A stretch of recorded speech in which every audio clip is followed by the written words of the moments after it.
fazendo isso, eu tô abrindo portas para novas histórias, entendeu? Porque vai chegar um tempo que a minha história vai ficar marcada, entendeu? Nós somos a primeira família, né, LGBT a conseguir registrar no nome das duas mães o filho aqui em Paraipaba.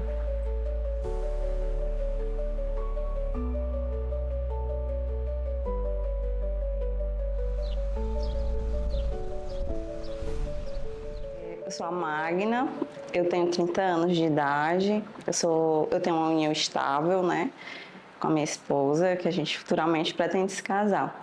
E a nossa configuração familiar, a gente tem um filho através de uma inseminação caseira e eu tenho um filho de um antigo relacionamento anterior.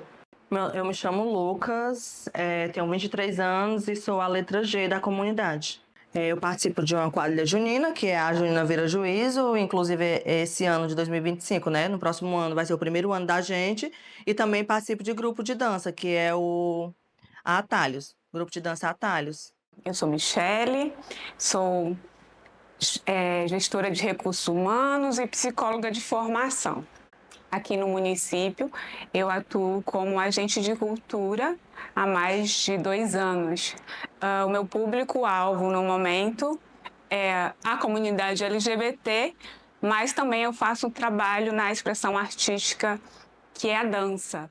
Eu me chamo Juliana, tenho 20 anos e sou uma mulher trans.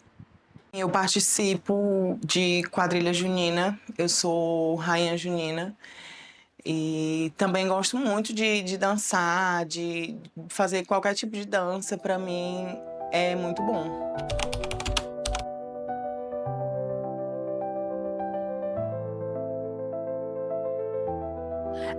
Desde muito pequeno, né, ainda criança, eu já me identificava muito com as pessoas, né, na sociedade diferente, né? Eu gostava muito de mexer com cabelo, na área da beleza, né? Muito de moda, essas coisas. Brincava com minhas primas, não queria brincar com meninos, com nada que fosse de menino. E ao longo do tempo que eu fui crescendo, eu fui me identificando.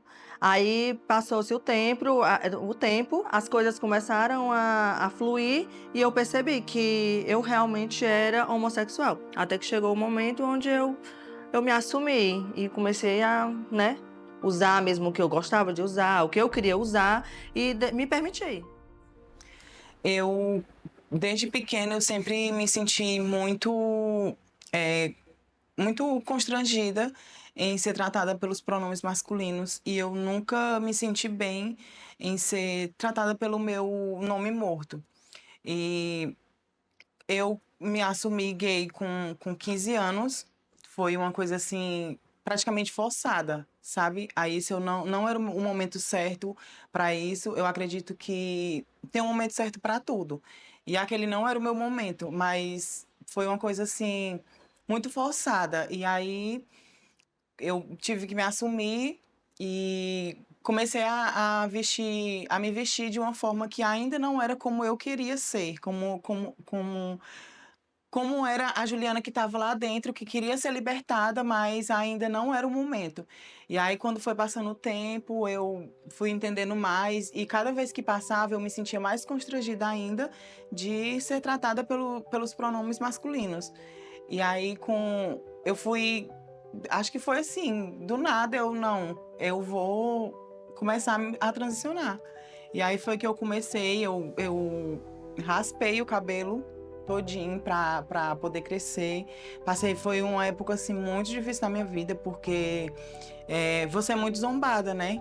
Tipo, é uma coisa muito assim. E aí foi com o passar do tempo eu fui me redescobrindo cada vez mais, fui aprendendo mais ainda, fui buscando mais conhecimento sobre isso e tudo. E aí aqui estou eu.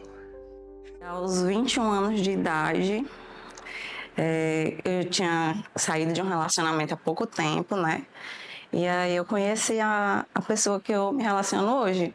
Daí a gente passou um tempo.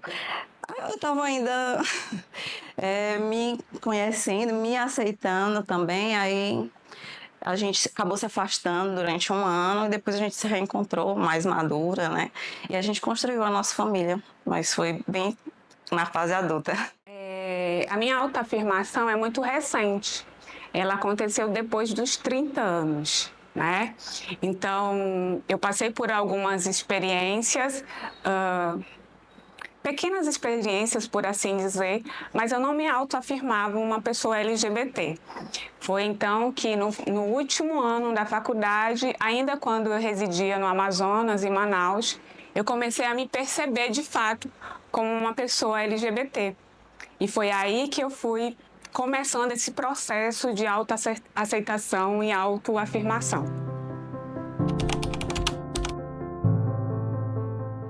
Eu tive muito apoio da minha família e, com certeza, dos meus pais e de alguns amigos. Eu tive apoio de alguns amigos, da minha família, dos meus irmãos, assim. Agora, minha mãe foi um pouco mais difícil para aceitar, mas com o tempo ela entendeu, né, que era o que eu queria para mim e ela também aceitou e a gente ficou tudo bem, assim. Eu posso dizer que eu contei com amigos, poucos amigos. Eu diria até que eu posso contar em uma das mãos, né? Familiar no início não foi fácil, né? Teve aí, é claro que esse processo de estranhamento. E agora sim eu consigo falar sobre, eu consigo ser quem sou dentro da minha família, no meio da minha família.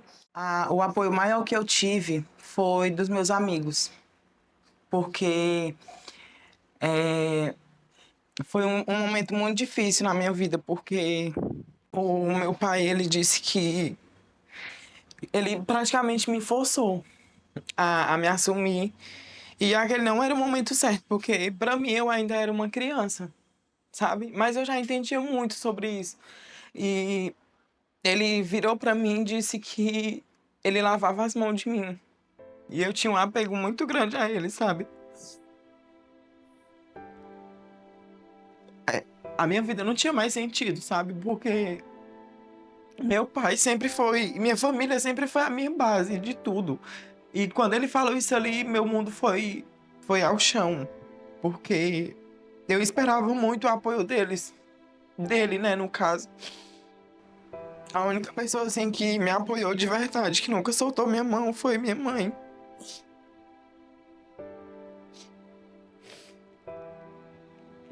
Minha mãe e minha irmã, sabe?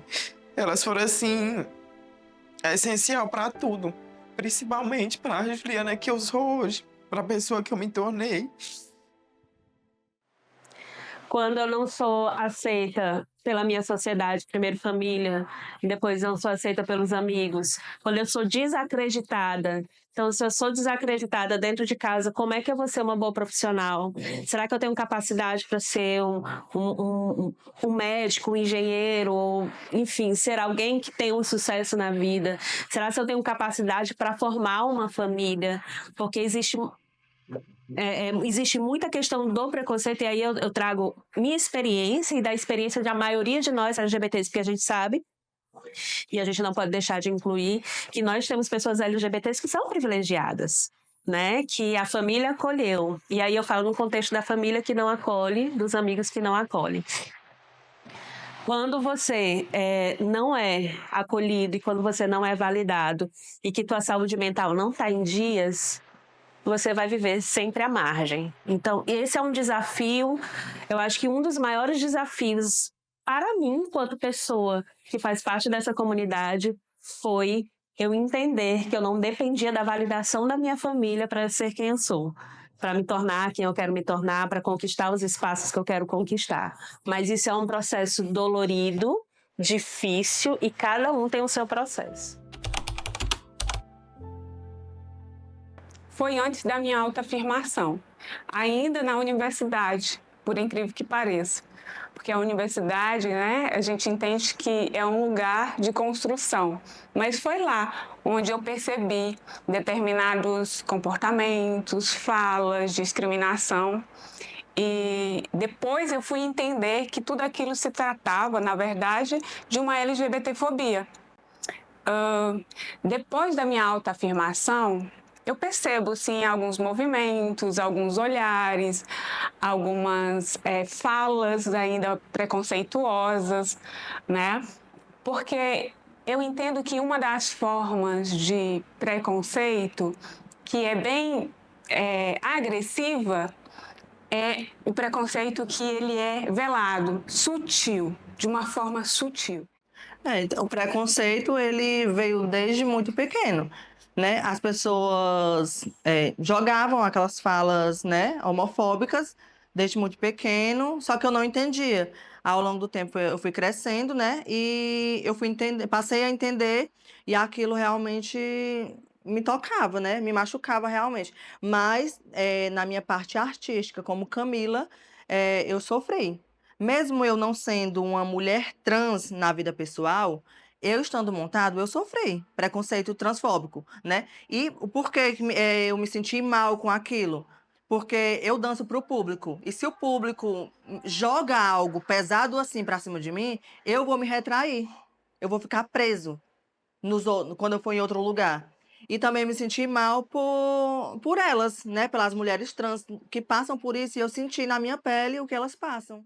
Em vários momentos eu sofri preconceito, tanto na sociedade quanto na família mesmo. Eu sofri preconceito e recentemente eu queria apresentar meu filho na igreja, que tem do lado da minha casa, e eles não aceitavam que eu apresentasse o meu filho porque eu não gestei ele, né? Apesar de ele ser registrado no meu nome e no nome da outra mãe dele, mas eles só aceitavam que ela fosse, e ela não tinha interesse nenhum em fazer isso. E aí a gente acabou não fazendo isso, né? Não apresentando ele por causa disso. Existe ainda uma série de teorias, né, ou de interpretações religiosas que aderem à exclusão das pessoas LGBT no meio da religião.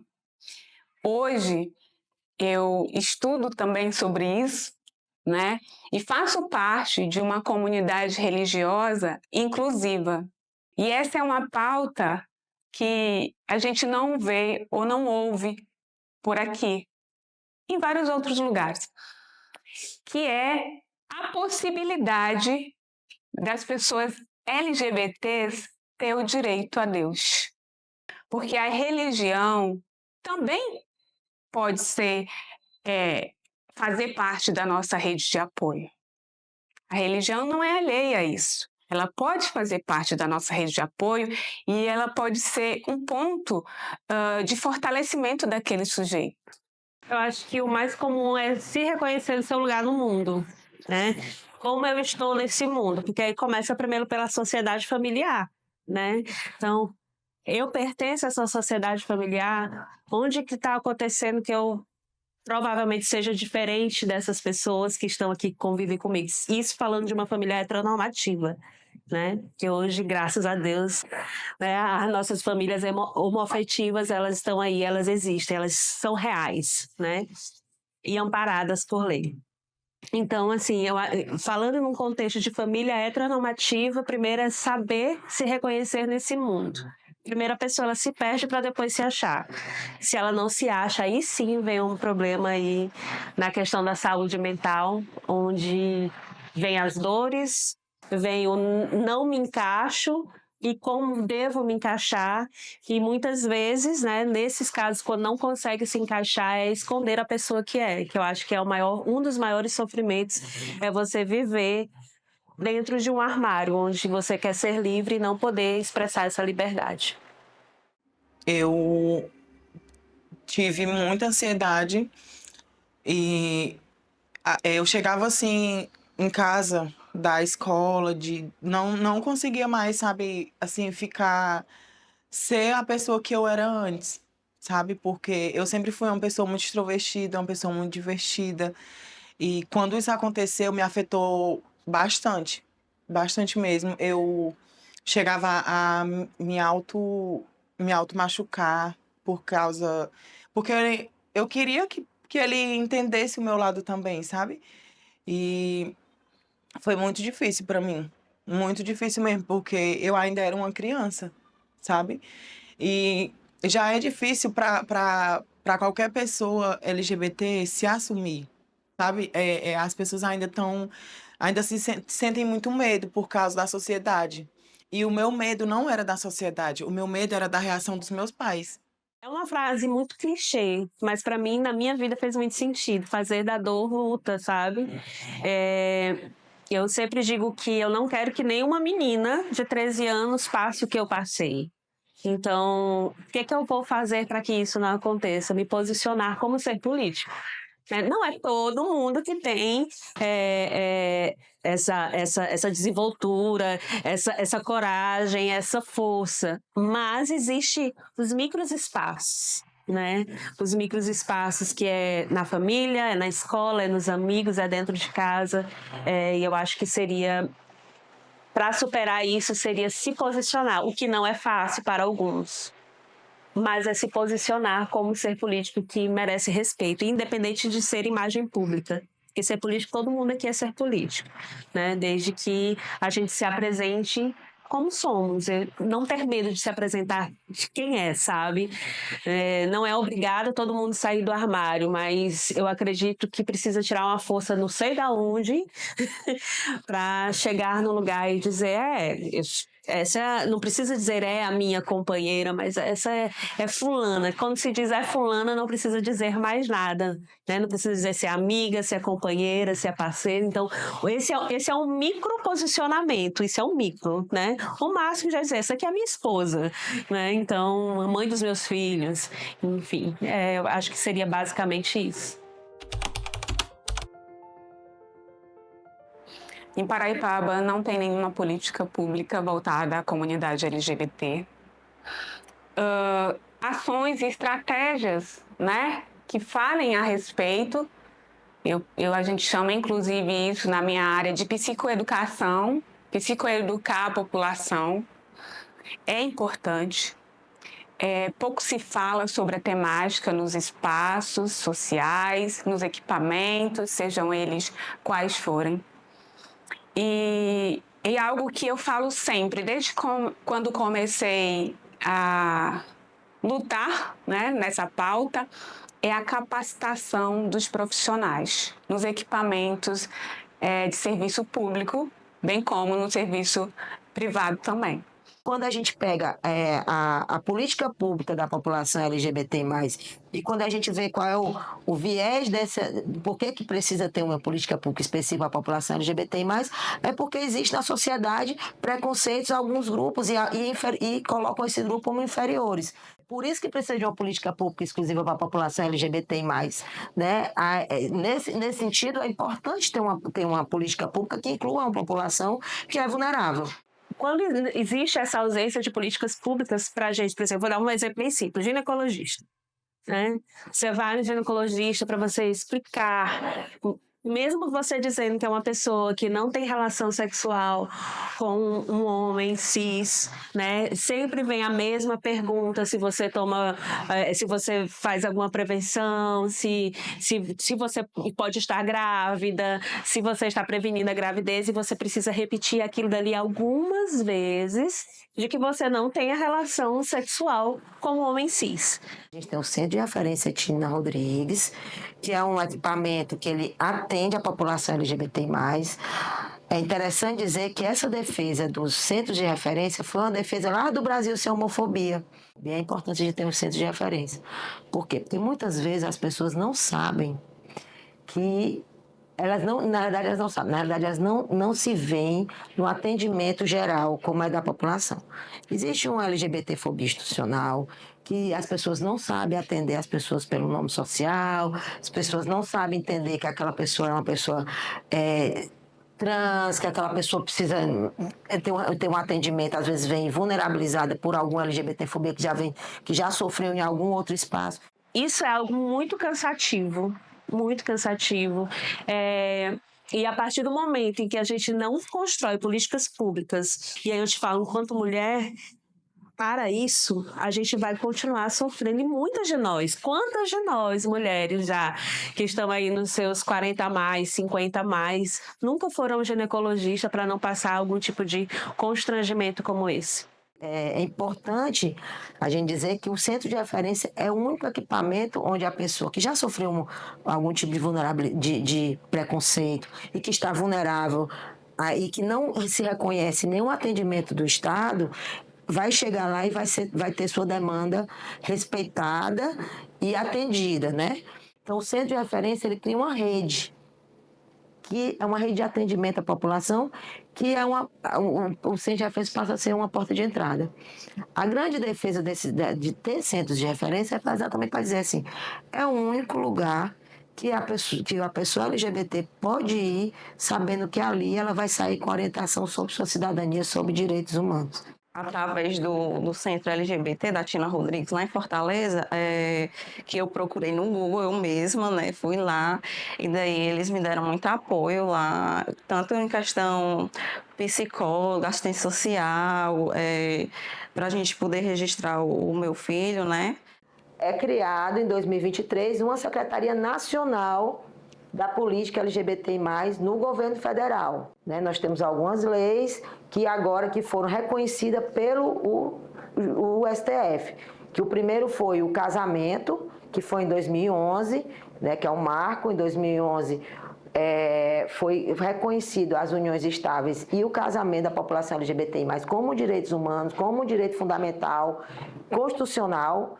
Então, isso foi passo a passo também com o movimento tanto do Executivo, o Judiciário e muitos marcos legislativos reconhecendo o Dia do Orgulho, reconhecendo a não violência, né, o Dia contra a Violência à População. Né, tem marcos legais e leis para também que acolhe a população. Eu quero sim ter os meus direitos assegurados. Eu quero ser acolhida. Eu quero chegar nos espaços e ser como todo mundo. Apesar da nossa pluralidade, nós também somos singulares em direitos.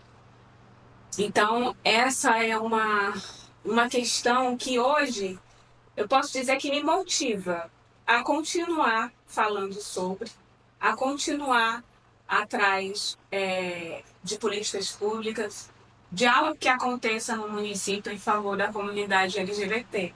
Aí, em 2019 tem outro ganho importante, né, que é a criminalização da LGBTfobia, né? É uma violência específica de uma população. Várias vezes eu me senti triste por conta do preconceito que a gente sofre, né, quase todos os dias, tanto por ser lésbica, por ser negra.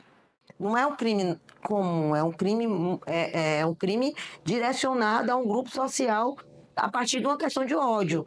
Quando você faz seu boletim de ocorrência, você entra na estatística de que a gente precisa fazer uma política pública mais efetiva naquele lugar sobre a LGBTfobia.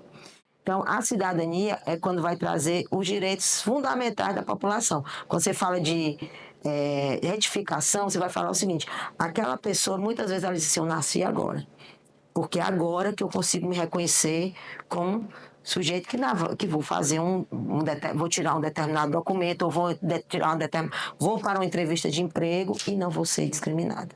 Algo muito significativo e é um dos meus maiores sonhos é a minha retificação, que eu comecei, acho que 2 anos, que eu já entrei com um processo de retificação e tem sido um processo, confesso que bem demorado, mas eu estou esperando ansiosamente para que esse dia chegue e eu possa, assim, vibrar, né? Porque será uma conquista muito grande, não só para mim, mas eu creio que para todas as pessoas que convivem comigo e sabem o tanto que é difícil para a gente, que é mulher trans, ainda ser tratada pelo nome morto. A promoção é a garantia de que também essas pessoas sejam vistas não só em campanhas, mas também promoção de que a gente possa fazer ações que venham a fortalecer fortalecer essa população dentro de um determinado contexto, né? Foi mais difícil registrar o João do que fazer o João, porque o João a gente demorou 5 meses para a gente conseguir o positivo, né? Todo mês era negativo, mas daí, quando ela estava com 4 meses de gestação, a gente já começou a procurar de uma forma gratuita, né? Apoio lá no centro do Tina Rodrigues, onde a gente conheceu a doutora Fernanda Colares, que ela nos ajudou muito, nos deu muita assistência e entrou com processo para que a gente tivesse acesso ao nosso direito de registrar o nosso filho. E várias audiências, então, com 2 anos, aliás, com 1 ano, quando meu filho tinha 1 ano, foi depois que ele nasceu, muito tempo que a gente conseguiu registrar. E não foi fácil. A conferência é importante porque eu vou poder ouvir a população de Paraipaba, eu vou poder escutar São Gonçalo, Paracuru, vou poder, de toda a região, e poder dizer qual é a política pública efetiva para aquela região a partir do que as pessoas que estão lá vivendo querem. Esse modelo de ação política que criou a secretaria, mas a ação da secretaria de que vai ouvir as pessoas e implementar uma política pública efetiva para que a população seja acolhida nas suas demandas, é o que a Secretaria da Diversidade pode fazer no processo de interiorização da política e de reconhecimento dos sujeitos que estão em todo o estado do Ceará. Com o nascimento do meu filho, ele veio assim para ressignificar muita coisa e mudou o pensamento da minha mãe. Infelizmente, a minha mãe não está mais.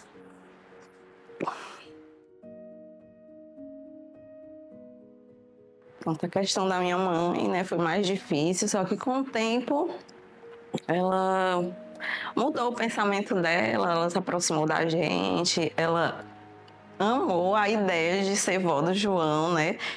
E ela aceitou isso, ela entendia, ela respeitou, porque foi difícil, mas ela respeitou. E isso foi muito importante para mim. Acredito eu que não só um sonho e uma conquista do Lucas, mas também da Camila foi trazer para a realidade aquilo que há anos atrás eu sonhava.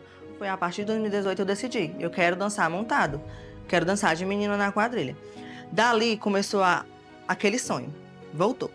E eu passei a ser rainha G, fui para a minha primeira competição, então eu comecei a me preparar, no ano seguinte me inscrevi, fui. Sem pretensão nenhuma, apenas de realizar meu sonho de participar da competição. Quando eu fui, eu não imaginava que eu ia ter o destaque que eu tive. Passei a ter um destaque muito grande na noite, desde o início da minha chegada até o final, quando me tornei campeã do evento. E foi uma realização muito grande para mim. Provavelmente você vai ser A primeira mulher trans certificada. O nome na cidade. Será um marco histórico.